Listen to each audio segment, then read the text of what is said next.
सच्चाई है कि उसके पहले हिमाचल भी हारे। और हिंदू मुस्लिम बहुत कहते हैं, मेरे ख्याल में 93% हिंदू समाज के लोग हैं हिमाचल में, और हार गए। ये बंटवारा करने की कोशिश के बाद भी हार गए। वैसे मोदी जी के लिए आज ना उनको लोग पहचान गए हैं। आप याद कीजिए कि 14 में वो प्रधानमंत्री हुए थे और 15 में बिहार में उन्होंने 32 मीटिंग की थी, उसके बाद भी हार गए थे। बिहार असेंबली का चुनाव हम लोग जीत गए थे। इंडिया बनाम भारत, अभी एनसीईआरटी को निर्देश दिया गया, उसने रिकमेंड किया कि जहां जहां इंडिया है उसको हटा देना चाहिए, सिर्फ भारत रहना चाहिए। अभी हमारा एक अग्निवीर शहीद हुआ है, उसको शहीद का दर्जा भी नहीं मिला, लाश भी उनकी नहीं आए, परिवार के लोग जाके उनकी लाश लेके आए। कि मैं पूर्व गृह राज्य मंत्री हूँ, मगर पत्रकारों के बीच में ये परिचय ज़्यादा उचित होगा कि मैं 12 साल तक ऑल इंडिया कांग्रेस कमेटी का, अखिल भारतीय कांग्रेस कमेटी का प्रवक्ता और सीनियर प्रवक्ता रहा हूँ। पत्रकारों को वो ज़्यादा। इस पत्रकार सम्मेलन में आप सभी मित्रों का स्वागत है। हमारे जिला अध्यक्ष जी सीताराम बाबू भी हैं, गजेंद्र झा जी और हमारे सीनियर लीडर सब हैं, जिला के आए हुए मनोज भारती जी हैं। तो स्वाभाविक रूप से आज के पत्रकार सम्मेलन में हमने एक विशेष मुद्दे पर बात करने के लिए कि लोकसभा का चुनाव 4-5 महीने में शुरू हो जाएगा। मार्च से प्रक्रिया शुरू हो जाती है और अप्रैल में इलेक्शन हो जाता है, मई के लास्ट में तो सरकार भी बन जाती है। तो सरकार जो पिछले 5 साल से है, वैसे 10 साल से है लेकिन 5 साल का हिसाब, तो सरकार की ये जिम्मेदारी है, जो रूलिंग पार्टी है उसकी ये जिम्मेदारी है कि जब वो चुनाव में जाएं तो इन 5 सालों में उन्होंने क्या किया है जनता के लिए काम, ये लोगों को बताएं और उस पर और आगे का क्या प्लान है उस पर लोगों को आकर्षित करें, लोगों को अपनी बात कहें, हिसाब दें कि क्या किया है उन्होंने। लेकिन दुर्भाग्य की बात यह है कि अपनी उपलब्धियों को बताने के बजाय मुद्दों से इस देश की जनता को भटकाने की कोशिश करते हैं। इसीलिए हमने आपसे संपर्क किया कि आपके ज़रिए हम जनता को बताएं। और सरकार में कोई छोटा आदमी नहीं, सरकार के प्रधानमंत्री ही लोगों को भड़काने की कोशिश करते हैं और बहकाने की कोशिश करते हैं, मुद्दों से भटकाने की कोशिश करते हैं। अभी मोदी जी ने वादा किया था 2 करोड़ रोजगार का, किसानों की आमदनी 2022 तक दोगुना करने का, जो महंगाई है उसको कम करने का, जो काला धन है विदेशों में उसको लाने का। लेकिन इन सब पर वो नहीं करते हैं। चीन की सीमा पर क्या हो रहा है हमारे साथ ये बताने का देश को, लेकिन इस पर बात नहीं करके प्रधानमंत्री ही मुद्दों से भटकाने की कोशिश करते हैं। मैं यहाँ उनके 3 मुद्दों से जो भटकाने की प्रधानमंत्री हमारे कोशिश कर रहे हैं उसका जिक्र करूँगा। बगैर किसी के बताए हुए प्रधानमंत्री जी ने खुद शुरू कर दिया यूनिफॉर्म सिविल कोड, जबकि उनके शासन में ही भारत के लॉ कमीशन ने लिख के दे दिया है कि ये व्यवहारिक नहीं है, इस देश में संभव नहीं। लेकिन उसके बाद 2023 में प्रधानमंत्री ने शुरू कर दिया, चूंकि 24 में चुनाव आ रहा है। यूनिफॉर्म सिविल कोड, मुझको ये कहने में कोई झिझक नहीं है कि अलग अलग धर्म और जात, तो धर्म तो छोड़ दीजिए, एक जात में भी यूनिफॉर्म सिविल कोड इस देश में नहीं लग सकता है, व्यवहारिक नहीं है। यहाँ आईपीसी एक है, सीआरपीसी एक है, एविडेंस एक्ट एक है, कानून तो एक है। कहा प्रधानमंत्री ने एक देश एक कानून होना चाहिए, है कानून। लेकिन किससे शादी हो सकती है, किससे नहीं, वो पर्सनल होता है। बेटी का हिस्से में, बाप की जायदाद में क्या हिस्सा है क्या नहीं है। इस्लाम धर्म में जब से इस्लाम धर्म बना तब से बेटियों का हिस्सा है, बेटों का हिस्सा कुछ ज़्यादा है, मगर लड़कियों का हिस्सा भी है। और हिंदू समाज में अभी 2004 से 2009 के बीच में equal property right to Hindu girl child, ये अभी पार्लियामेंट में हम लोगों ने, मैं मेंबर था पार्लियामेंट का, तब पास हुआ। अब हमारी हिंदू समाज की बेटियों को भी बराबर का हिस्सा मिलता है। तो यही होगा यूनिफॉर्म सिविल कोड में कि किसको क्या मिलेगा। इस एक जात में भी यूनिफॉर्म सिविल कोड, एक बात बताते हैं, इसी देश में है लक्षद्वीप। एक घटना बताते हैं, लक्षद्वीप में पीएम सईद साहब का नाम सुना होगा, हमारे देश के मंत्री थे, उनकी मृत्यु हो गई। मुझको उनकी लाश के साथ जाने का हुआ कि आपको जाना है। मैं गया लक्षद्वीप में। तो लक्षद्वीप में गए तो हर धर्म में होता है कि जो अंतिम संस्कार के लिए ले जाते हैं तो सफाई होती है, उनको तैयार किया जाता है। तो जब लाश उठी वहाँ से तो हमने पूछा कि कब्रिस्तान जा रहा है। एंद्रोथ उनके गांव का नाम है। लक्षद्वीप में तो है कि 2 किलोमीटर में गांव है या फिर 500 किलोमीटर समुंदर है। तो मैंने पूछा एंद्रोथ में, हम लोग उतरे 2 हेलीकॉप्टर से उनकी लाश लेके, एक पर उनके परिवार के लोग, एक पर लाश के साथ हम लोग। तो लाश जब उठी वहाँ से साफ उफ होने के बाद तो हमने पूछा कि कब्रिस्तान जा रही है क्या लाश? तो बोले नहीं, कब्रिस्तान नहीं जा रही है, उनके माँ के घर पे जा रही है। तो हमने कहा माँ का घर, तो ये किसका घर था? तो कहा ये उनकी बीवी का घर था।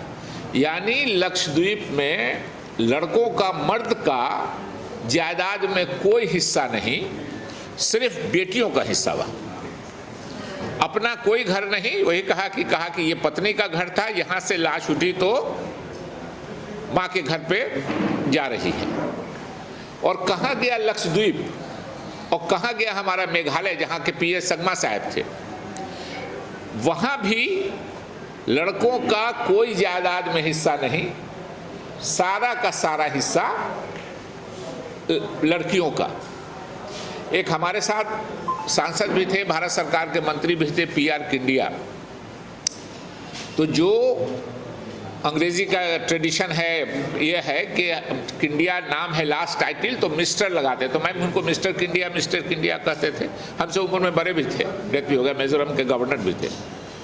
तो एक दिन मुझसे उन्होंने पूछा कि शकील किंडिया किसका नाम है जानते हो? मेरे नाम में जो किंडिया लगा है। तो मैंने कहा कि हाँ, आपका पारिवारिक नाम होगा, आपका जो सरनेम है वो होगा। बोले नहीं, किंडिया मेरी माँ का नाम था। यहाँ हम लोगों के यहाँ माँ का नाम टाइटल में लगता है। क्या सिविल कोड आप लगाइएगा, यूनिफॉर्म सिविल कोड, जो ट्रेडिशन इतना, और कहाँ गया, हमारे ही देश में है, कहाँ गया लक्षद्वीप और कहाँ गया मेघालय। कहा पीएम सईद साहब के इसमें कहा कि ये इतने भाग्यवान थे कि इनको भगवान ने 7 बेटियां दी थी। तो आप क्या, किससे शादी करनी है, किससे नहीं करनी? जब हम उत्तर भारत में शादियां करते हैं गैर मुस्लिम समाज में, तो रहता है कि ब्लड रिलेशन नहीं हो, लेकिन दक्षिण भारत में बिल्कुल ब्लड रिलेशन में शादियां होती हैं।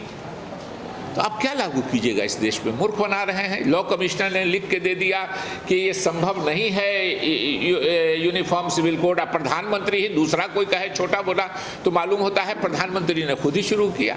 इसका एक मकसद है कि हमने जो नहीं किया है, जो भ्रष्टाचार के आरोप हैं अदानी जी को लेकर के प्रधानमंत्री पर, इससे लोग इस पर बहस नहीं करें, लोग रोज बेरोजगारी पर बहस नहीं करें। 18 साल में किसानों की आमदनी सबसे कम है अभी इसकी तारीख में, आज की तारीख में देश में, जबकि वादा किया था कि 2022 तक हम किसानों की आमदनी दुगुनी कर देंगे। 45 सालों में बेरोजगारी हमारे नौजवानों की कम है सबसे। सेना को पेंशन नहीं देना पड़े इसलिए सेना के परमानेंट बहाली खत्म करके 4 साल के लिए अग्निवीर ला दिया, इसलिए इस पर लोग चर्चा नहीं करें। अभी हमारा एक अग्निवीर शहीद हुआ है, उसको शहीद का दर्जा भी नहीं मिला, लाश भी उनकी नहीं आए, परिवार के लोग जाके उनकी लाश लेके आए। ये सिर्फ पैसे के लिए और इसके लिए, और इसी से दिमाग भटकाने के लिए वो शुरू कर दिया। एक दूसरा मुद्दा प्रधानमंत्री ने शुरू कर दिया कि इंडिया बनाम भारत। अभी एनसीईआरटी को निर्देश दिया गया, उसने रिकमेंड किया कि जहां जहां इंडिया है उसको हटा देना चाहिए, सिर्फ भारत रहना चाहिए। हमारे संविधान की एक तरह से शुरुआत में ही लिखा हुआ है कि इंडिया दैट इज भारत, यानी जो इंडिया है वही भारत है। और प्रधानमंत्री ने कम से कम 10 योजना कागज पर ही सही, जबानी ही सही, खेलो इंडिया, जागो India, skill India, make in India, न जाने कितना मोदी जी ने ये किया है। और आज कह रहे हैं कि नहीं, इंडिया PFI में इंडिया लगा हुआ है तो फलना में इंडिया लगा हुआ है, सिर्फ इसलिए कि विरोधी गठबंधन का जो बनता है INDIA इंडिया बन गया। तो इस मामले में सिर्फ एक मकसद है प्रधानमंत्री जी का कि हमारे क्रियाकलाप पर चर्चा नहीं हो, गैर जरूरी मुद्दों पर देश के लोग बहस करें, हर चौक पे चौराहे पे।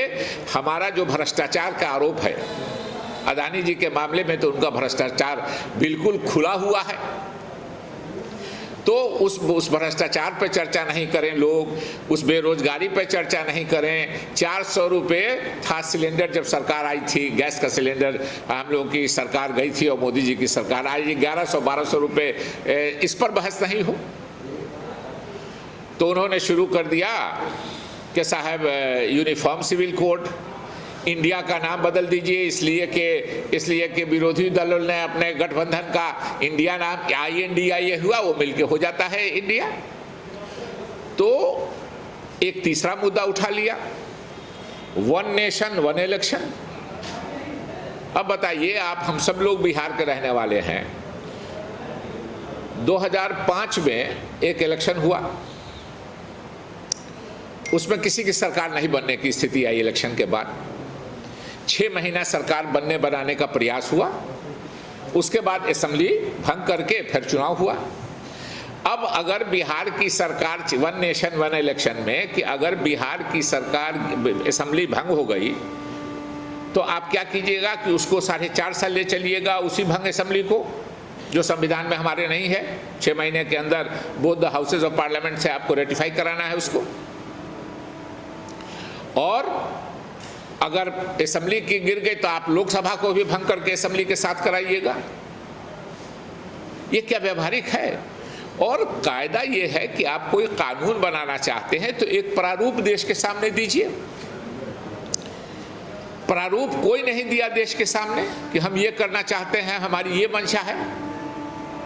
सिर्फ मुद्दों से भटकाने के लिए, अपने भ्रष्टाचार से लोगों का दिमाग हटाने के लिए, अपनी नाकामी, अपनी फेलियर को, चीन लगातार जमीन कब्जा करते जा रहा है हमारा, और इन सब पर बहस नहीं हो।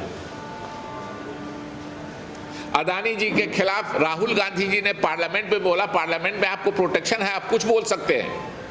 अगर असंसदीय है तो उसको जो प्रिजाइडिंग अफसर है, स्पीकर या ये, वो निकाल देंगे इससे।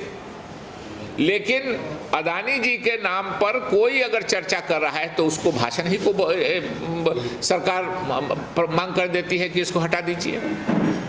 तो मेरा आपके माध्यम से मिथिलांचल की जनता से, बिहार की जनता से यही है कि इन मुद्दों पर प्रधानमंत्री का ये धोखे से बोला हुआ बयान नहीं है।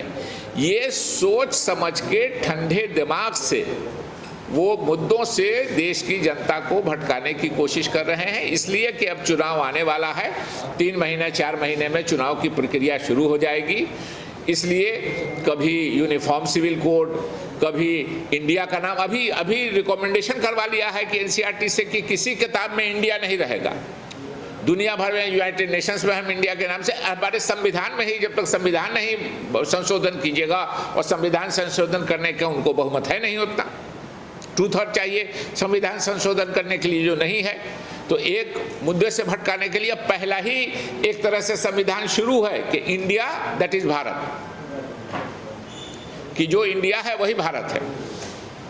लेकिन उसके बाद भी उसका नाम चेंज करा रहे हैं। उसके बाद भी कह रहे हैं कि यूनिफॉर्म सिविल कोड उनके लॉ कमीशन ने दे दिया कि नहीं हो सकता है, वो कर रहे हैं। 1 नेशन 1 इलेक्शन में प्रस्ताव दे दिया। प्रस्ताव क्या है? कोई देश का एक आदमी नहीं जानता है। आप पत्रकार हैं, हम लोगों से ज़्यादा आप दिन रात खबर के इसमें रहते हैं। बताइए तो कि कोई प्रस्ताव 1 नेशन 1 इलेक्शन का आया, और उसी पर बहस चल रही है। अरे सरकार कोई कानून बनाती है तो है कि आप प्रारूप बनाइए, उसको पब्लिक डोमेन में जनता के बीच में रखिए, और उस पर जो सजेशन होता है लोकसभा राज्यसभा के लिए यही ये है कि लोकसभा सीधे जनता से चुन के जाते हैं। तो कोई ज़रूरी नहीं है जनता जिसको चुन ले, कोई बहुत विद्वान नहीं होते। तो राज्यसभा का इसीलिए लिखा जाता है कि पढ़े लिखे कानून के जानने वाले हों, कि कानून बनाने में दोनों सदन के लोगों से एक तो जनता का व्यू मालूम हुआ और दूसरे जो कानूनी पेच है उसके बारे में विद्वानों से राय लेके कानून बनाने। आपने कोई सलाह मशवरा नहीं किया, आपने कोई किसी से बात नहीं की, एक दिन उठे आप भाषण दे दिया प्रधानमंत्री होकर कि 1 नेशन 1 इलेक्शन होगा, और कोई उसकी तैयारी नहीं है, कोई प्रारूप नहीं है, जनता उस पर अपनी क्या राय दे। इसलिए आपके माध्यम से मिथिलांचल के लोगों से और आपसे ये आग्रह है कि देश की जनता को इस बात से अवगत कराया जाए कि प्रधानमंत्री और भारतीय जनता पार्टी अपने फेलियर, अपने भ्रष्टाचार, अपने निकम्मापनी, जो उन्होंने वादा किया था उसको बिल्कुल एक वादा पूरा नहीं हुआ, उसको उस पर से लोगों के नज़र भटकाने के लिए कि लोग चुनाव में उस पर सवाल नहीं पूछें, इन मुद्दों पर प्रधानमंत्री देश को भटकाने की कोशिश कर रहे हैं। सवाल है, अगर कोई सवाल है, हाँ कोई ठीक है, सवाल है कि सवाल है सर कि अभी 4 राज्यों में चुनाव होना जा रहा है, मोदी जी का कैंपेनिंग नहीं दिख रहा है, क्या करें? देखिए, हम तो आज इसी पर बात करना चाहते थे, ये एक दूसरा मुद्दा हो गया, लेकिन एक बात सही है कि उनका फेस वैल्यू कम हुआ है। अभी कर्नाटक में वो बुरी तरह हारे, वो प्रचार किया कर्नाटक में उन्होंने। अभी हिमाचल में कांग्रेस जीती, कर्नाटक में भी कांग्रेस जीती, मोदी जी ने हिमाचल में भी ये है। हम लोग कर्नाटक से बहुत लोग शुरू कर देते हैं, लेकिन जो सच्चाई है कि उसके पहले हिमाचल भी हारे। और हिंदू मुस्लिम बहुत कहते हैं, मेरे ख्याल में 93% हिंदू समाज के लोग हैं हिमाचल में, और हार गए। ये बंटवारा करने की कोशिश के बाद भी हार गए।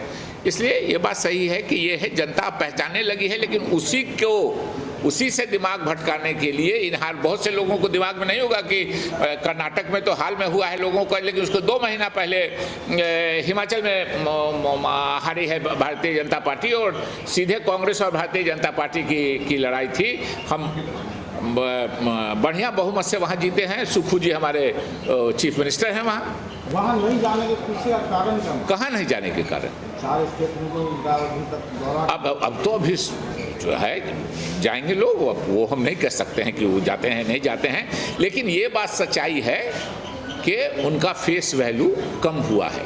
वैसे मोदी जी के लिए आज ना उनको लोग पहचान गए हैं। आप याद कीजिए कि 14 में वो प्रधानमंत्री हुए थे और 15 में बिहार में उन्होंने 32 मीटिंग की थी, उसके बाद भी हार गए थे। बिहार असेंबली का चुनाव हम लोग जीत गए थे।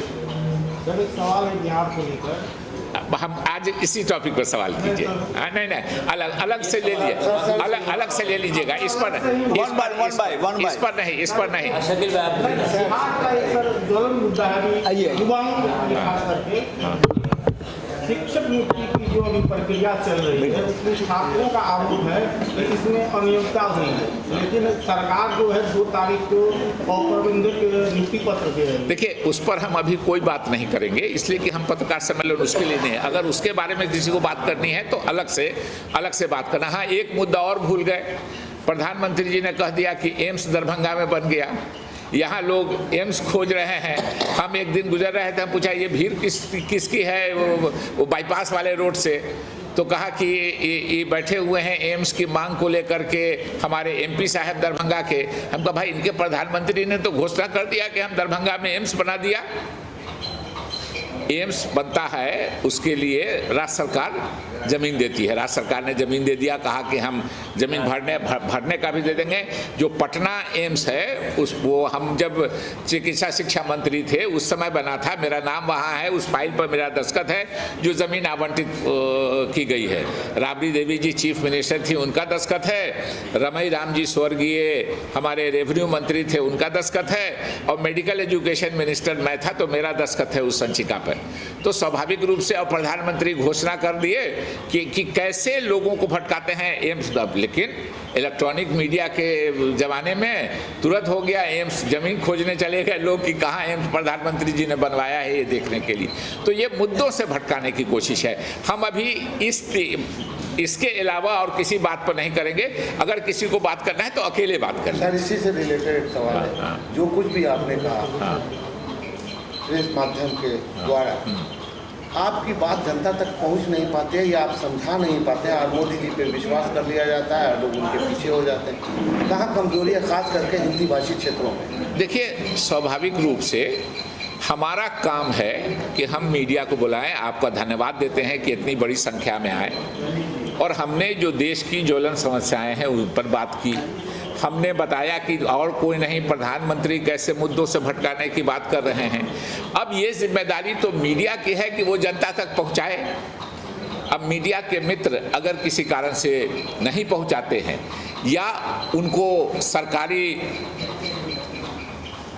क्या बोलते हैं, साम दाम दंड भेद दंड संरक्षण की बात नहीं करेंगे, मीडिया स्वतंत्र होता है, उनको जबरदस्ती फैलने से रोकने की कोशिश की जा रही है। तो सरकार के खिलाफ बोलिएगा तो सरकार करती है, और मोदी जी ने तो थोड़ा लोक लाज रहता था। मोदी जी ने उस मामले में सारे कांग्रेस जमीन पे नजर क्यों नहीं आ रही है? जमीन पे आई है ना सर। नहीं, जमीन पे ये तो दरभंगा की जमीन है ना, कांग्रेस के लोग घूमते ही हैं।